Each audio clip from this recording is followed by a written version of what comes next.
Kinumpirma ni Philippine Sports Commission Chairperson Patrick Pato Gregorio na isinusulong ang pagpasok ng gymnastics sa UAAP at NCAA bilang collegiate sports. Yan ang report ni teammate Jamaica Bayaca.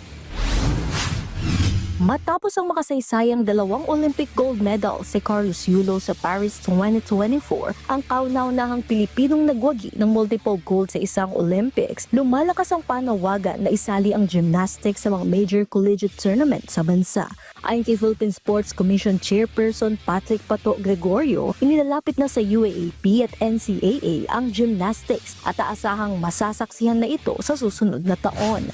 Was we talked to the officers and members of the board of the biggest sports tournaments of schools in the Philippines, namely the UAAP and the NCAA. And we told them, how come you do not have gymnastics in the college level sports? They assured me that starting next year, this major tourist school tournaments, universities in the Philippines will now introduce gymnastics as part of the program, and that is really the way to go.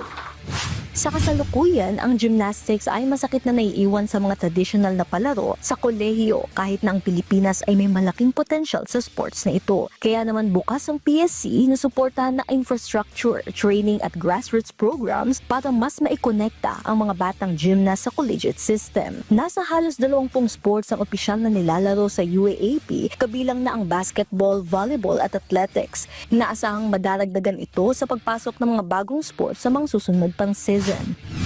Gymnastics is a beautiful sport. Gymnastics is a sport that the Filipinos can excel in this sport. They just need all the support. Yes, not just support in terms of, I guess, funding from the Philippine Sports Commission, not just funding from the corporate supporters, but news, positive news from our media friends. Because kailangan maintindihan ng Pilipino gaano ba kaganda yung sport na to. It is nice to look at, nice to watch, but it is a difficult sport. But if we can do it again and again, then it will happen. We can develop young athletes. Jamaica Bayaca para sa atletang Pilipino, para sa bagong Pilipinas.